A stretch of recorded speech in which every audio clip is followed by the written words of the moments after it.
From the outside, my life in the suburbs appeared like an immaculate painting, a flawless snapshot of domestic bliss. To anyone who glanced from the outside, it seemed like the perfect existence, a life to be envied. Our home, a vast and stunning property, stood proudly on its well-manicured plot, its lush green lawn perfectly trimmed, and the pool, crystal clear and sparkling, shimmered gently in the warmth of the sun's rays. Richard, my husband, was the epitome of hard work and success. His reputation as a dedicated, accomplished man well known. Our son, Jason, was nearing his 20th birthday, on the verge of graduating, his future ahead of him. To the casual observer, we were the picture of happiness, the kind of family everyone aspired to be: untroubled, content, and harmonious. But within the walls of our beautiful home, things were far from perfect. Richard, though present, was almost never truly there. He dedicated the majority of his waking hours to his work, and by the time he came home, he was often consumed by his phone or the television. I had become nearly invisible to him, as though I no longer existed in the space we shared. The affectionate glances and soft words that once characterized our relationship were now a distant memory, buried beneath layers of indifference. The warmth between us had evaporated, and the silence that enveloped our home grew thicker each day, settling like a heavy fog that refused to lift. It was a silence that spoke volumes of neglect, of growing distance, and of a bond that was slowly, but surely unraveling. I found myself adrift in a life that should have been rich with joy, but instead felt achingly hollow. One Saturday afternoon, just as the summer began to stretch its long, sun-drenched days, the winds of change began to stir. Jason invited his closest friend Malik to spend the day at the pool.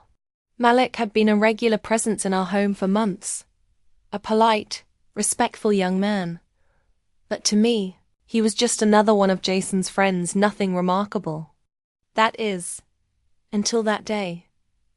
I was in the kitchen, rinsing dishes at the sink, my mind wandering when my gaze fell on the sliding glass doors that opened to the backyard. There, by the pool, stood Malik. The sun caught his skin, casting a warm glow over his form, and water droplets glistened on his smooth, flawless complexion. He looked every bit the image of effortless grace as he moved. His body lean yet powerful, his movements fluid and assured. Then, with a simple elegance, he dived into the water, disappearing beneath its surface. Moments later he resurfaced, a smile spreading across his face, bright and radiant, his white teeth gleaming against his dark skin.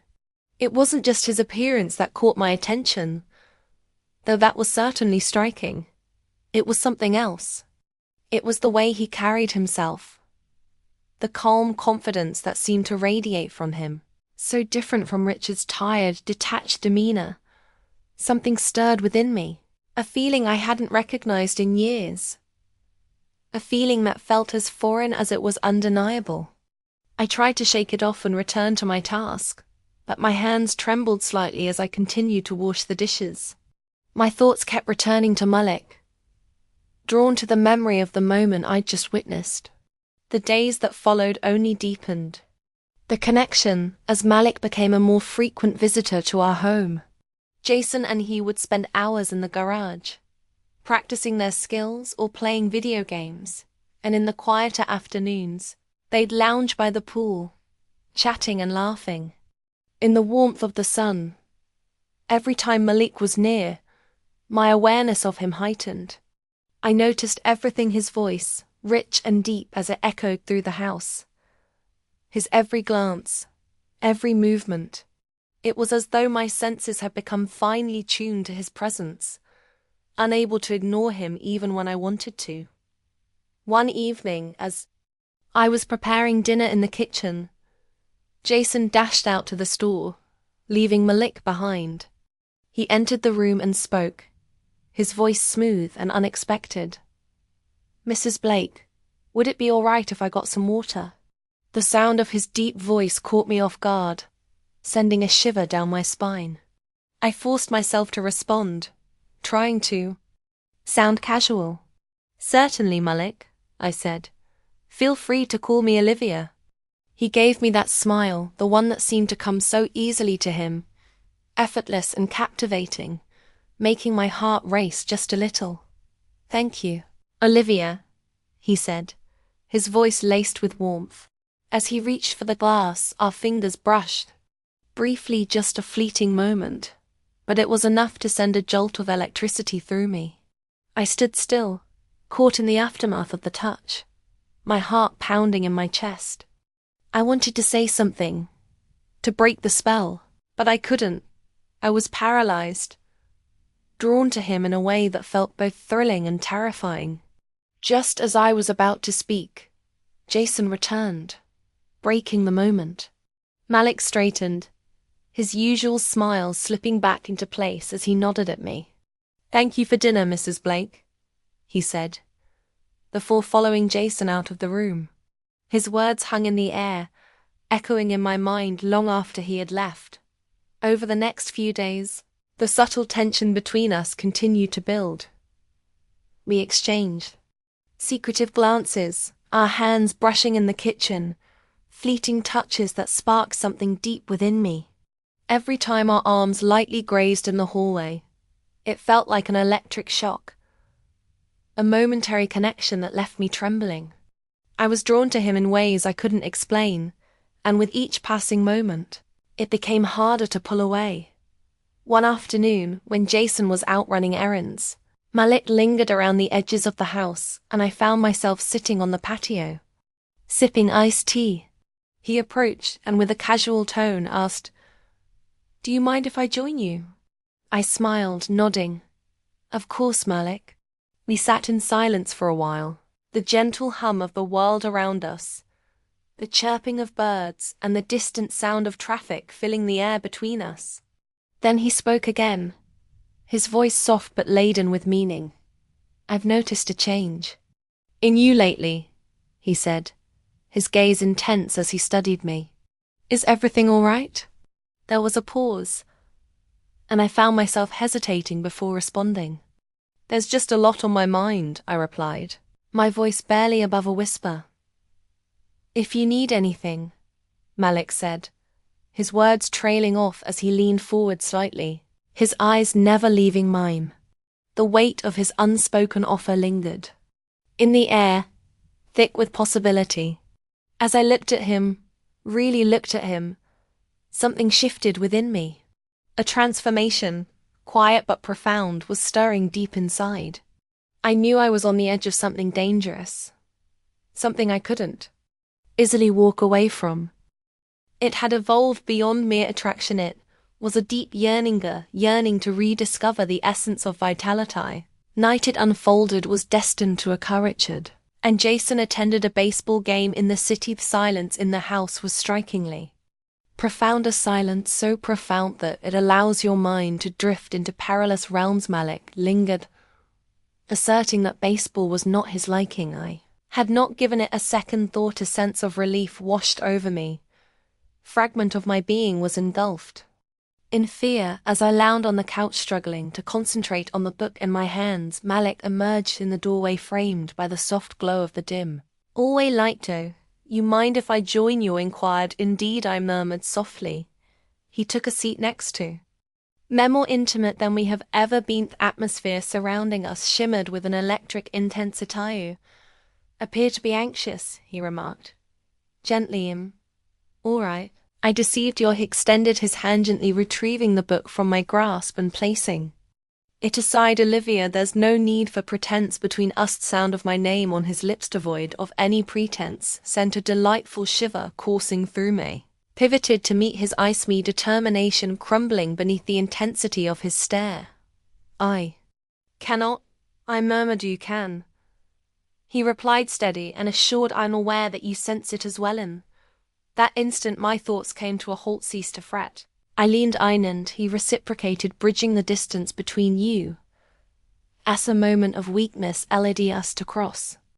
A line that could never be uncrossed. Weeks of repressed longing surged within us, overwhelming all else. I reached out, a gesture filled with care and conflicting. For a moment, time seemed to pause. I surrendered to him, losing sight of all else except the sensations he stirred within me. Talked for hours, losing track of tears.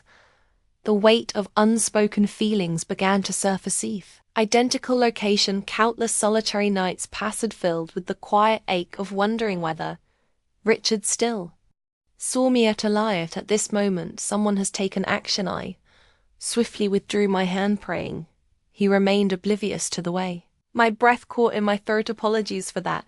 He let out a gentle laugh. It's fine, I murmured, warmth creeping into my cheeks. Since he exited the room, I lingered for a considerable time, propped against the counter, me heart racing. What was unfolding within me? My 40s found myself navigating the complexities of life as a married woman, yet there I stood, cheeks flushed as if I were a schoolgirl captivated by someone half my age. As the night deepened and the world succumbed to slumber, I found myself in solitude by the poolside. Moonlight danced upon the water's surface, its gentle ripples reflecting the turmoil brewing within me. Endeavored to persuade myself that it was innocuous, a fleeting infatuation destined to diminish with the passage of time. Yet beneath the surface, I was aware of the truth. An undeniable connection lingered in the air between us. There exists a truth that lingers in silence, palpable yet unarticulated. It filled me with dread.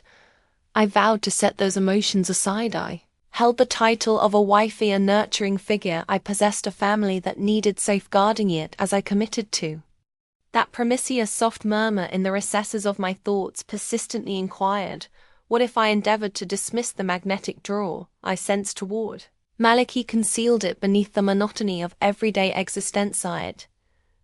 He rendered it utterly unattainable. His presence permeated every nook and cranny of our abode. His laughter reverberated against the walls. His presence hung in the atmosphere, palpable echo that remained long after he had departed. The space a week following that evening by the pool, circumstances shifted dramatically. Jason and Malik engaged in a spirited game of basketball in the driveway. Their shirts, discarded in the sweltering summer heat, I had drawn back the living room window, inviting a breath of fresh air inside. Their light-hearted exchanges danced through the area. My gaze remained fixated on Malika's body, glided with an effortless elegancy as they concluded their task. Jason dashed indoors to retrieve an item from his room, leaving Malik solitary on the pork, a bottle of water in hand. He noticed me observing. He offered a smile. It was more than a mere courteous smile. I was an understanding. It felt as though he could peer directly into my very soul. Me heart raced as I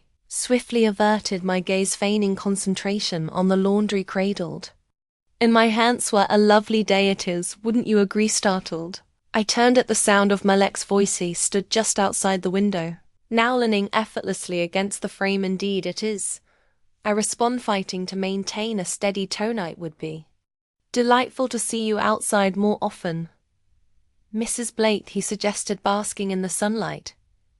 His tone danced like light. Beneath it lay an elusive depth, a quality I struggled to identify. I'm perfectly content in this spot, but I appreciate your concern, I responded, managing a smile before redirecting my gaze once more at it. His words lingered in my mind. It wasn't merely the content of his words, but the manner in which he expressed them, a challenge indeed. As the sun dipped below the horizon and the remnants of dinner lay scattered about, Malik re-entered the kitchen. His presence a familiar interruption.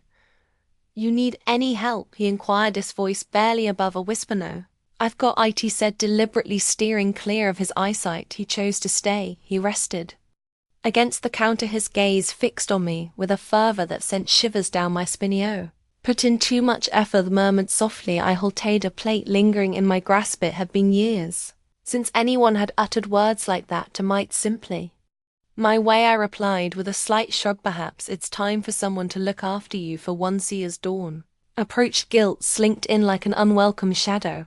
I reclined next to Malik, my gaze fixed on the ceiling, thoughts swirling in a chaotic dance. This cannot occur once more, I murmured softly. Yet As the words left my lips, a part of me remained unconvinced.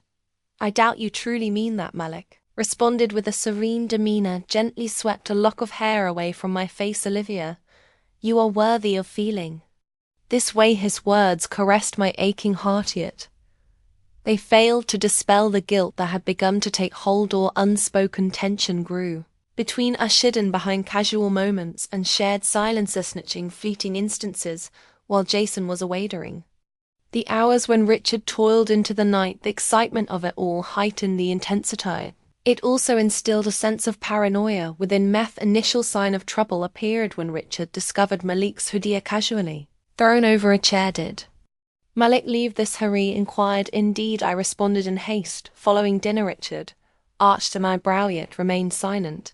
Yet I found myself unsettled. How much longer can we maintain this facade before someone catches on? The response arrived more swiftly than I had anticipated. A balmy Sunday afternoon. The warmth enveloped the day in the backyard. Laughter echoed as Jason and Malik shared a moment of joy. Richard scrolled through the channels in the living room with a facade of normality. I arranged the table for dinner, yet everything was a messy, had traversed a boundary that could never be undone. If burden of my secret bore down or mystificating in its intensity. As dusk settled and Richard ventured outside to answer a call, Jason was upstairs, cleansing himself after their invigorating swim.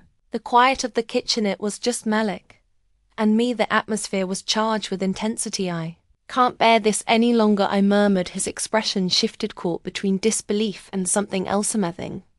Neither of us dared name. "I do I insist," though my voice quivered with uncertainties. "Is not right, Malik. It must come to an end." Just as he was about to respond, the back door swung open. Richard entered the room. His gaze darted back and forth between Malik and Methan. They became more focused. "What is happening here?" he inquired. In an instant the delicate equilibrium I had painstakingly maintained started to unravel.